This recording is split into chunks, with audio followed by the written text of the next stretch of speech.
Amani na neema ya Kristo iendelee kuwa pamoja nawe, wewe ambaye unaendelea kufuatilia na kusikiliza ujumbe wa pekee.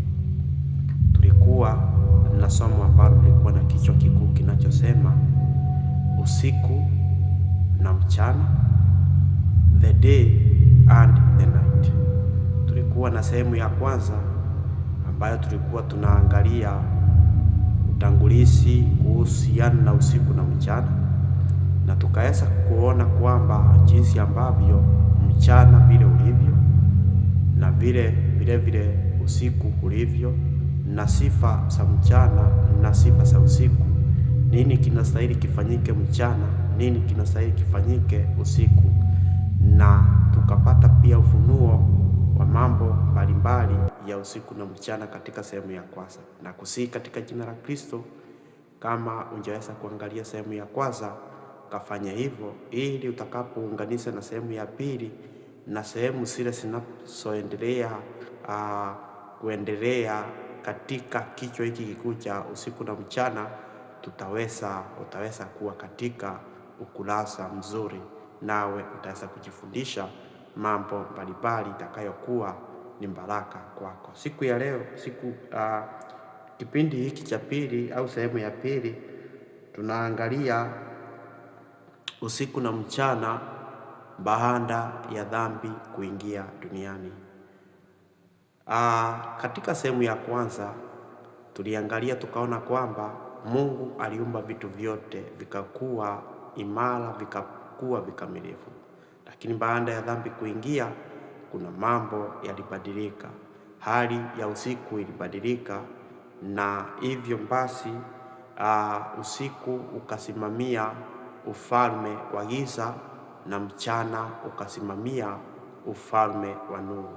Katika ulimwengu huu kuko na falme mbili kubwa ambazo ndizo kuu, ambazo ndizo zinazotawala: ufalme wa giza na ufalme wa nuru. Ufalme wa giza, anayeongoza huo ufalme ni Ibilisi, naye anayeongoza ufalme wa nuru sio mwingine, ni Bwana wetu Yesu Kristo. Yeye ndiye ameweza kukabidhiwa utawala uko mabegani mwake, naye ndiye anaendesha ufalme wa nuru. Kwa hivyo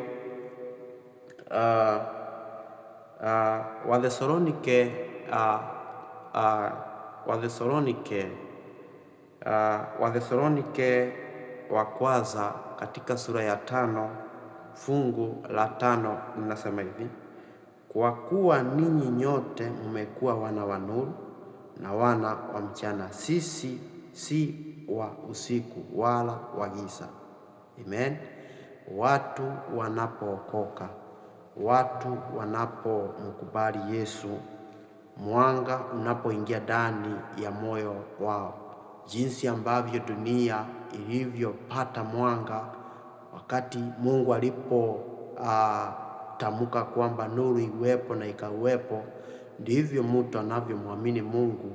Nuru inapoingia ndani ya moyo wake, giza lile giza linakuwa ndani ya moyo, giza la kiroho huwa linatoweka, na mtu anaanza kukua na nuru ndani ya moyo wake. Kwa hivyo tunaambiwa wakati wa kwanza tulikuwa wana wa giza, yaani watu wote ambao wamezaliwa na mwanamke chini ya jua, tangu wakati wa Adamu mpaka wakati huu, na mpaka wakati utakapokuwepo, mpaka wakati mwana wa Adamu atakaporudi kwa njia wale walio wake.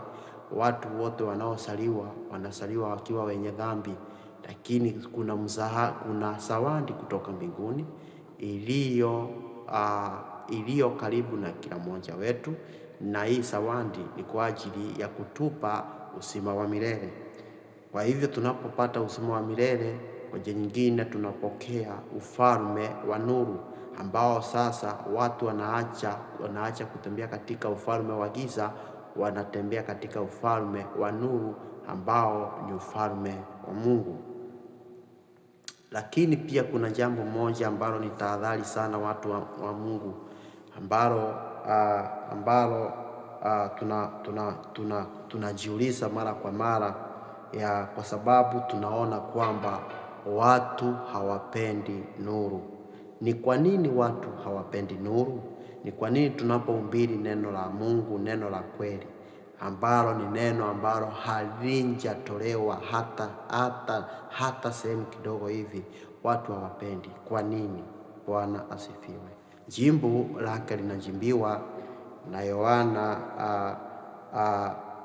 Yohana sura ya 3 fungu la 19 mpaka fungu la 21, nami nitasoma katika jina la Kristo. Biblia inasema hivi: na hii ndiyo hukumu, ya kuwa nuru imekuja ulimwenguni, amen, na watu wakapenda giza kuliko nuru, kwa maana matendo yao yalikuwa maovu.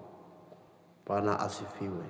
Jambo moja linalofanya watu wakatae nuru ya kweli, watu wanakataa nuru, tunapowafikishia nuru wanaikataa, kwa kuwa hawataki matendo yao wanayoyafanya kila siku na maisha yao ya maovu walio nayo yaweze kuonekana dhahirini. Fungu la 20 nasema hivi: maana kila mtu atendaye mabaya huiacha nuru, wala haji kwenye nuru, matendo yake yasije yakakemewa. Haleluya! Kumbe ndugu na dada yangu, watu wanapokuja katika nuru, matendo ya giza, matendo machafu, lazima neno la Mungu liweze kuyakemea.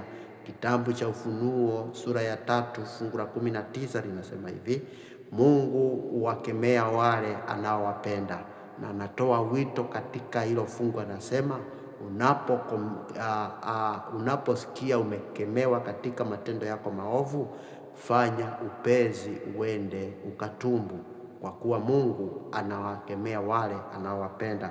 Fungu la 21 linasema: bali yeye aitendaye kweli huja kwenye nuru, ili matendo yake yaonekane wazi, ya kuwa yametendwa katika Mungu. Mtu anapovutwa na nuru haogopi tena, hata anajitokeza mzima, anakuja na kukubali kwamba nimekuwa katika ufalme wa giza, nimekuwa nikitawaliwa na Ibilisi, nimekuwa nikifanya mambo mabaya, ila nimekubali sasa kuyaacha. Tahadhari niwaambie, hakuna msamaha wa dhati, msamaha wa kweli unaotolewa bila mtu kufahamu makosa yake mwenyewe. Lazima uelewe makosa, lazima ujue wewe ni mwenye dhambi, lazima uelewe kwamba katika hiyo dhambi unaangamia, unaenda katika maangamizi. Lazima ujutie dhambi na makosa yako.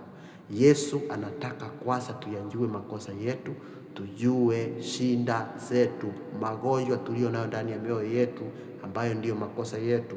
Anataka tufahamu, kila mtu ajue uovu, ili unapoenda sasa kutubu, unatumbu ukijua ni nini unachokitumbu. Wakati Yesu alipopatana na yule mwanamke Msamaria pale kwenye kisima, alipomfunulia kuhusu maisha yake, Yesu hakuwa na haja ya kutaka sana apate kumwelezea mambo ya maisha yake, ila alikuwa anataka kuleta attention, huyu mama hajue makosa yake ni gani, na atakapokumbali zawadi kutoka mbinguni, ni nini anapaswa kukijua, na anastahili kufanya nini, ili anapoomba msamaha uwe wa kukubalika. Endelea kujumuika, endelea kuwa pamoja nami, endelea kunifuatilia, nawe hakika utabarikiwa. Wacha tuendelee, na Mungu akubariki.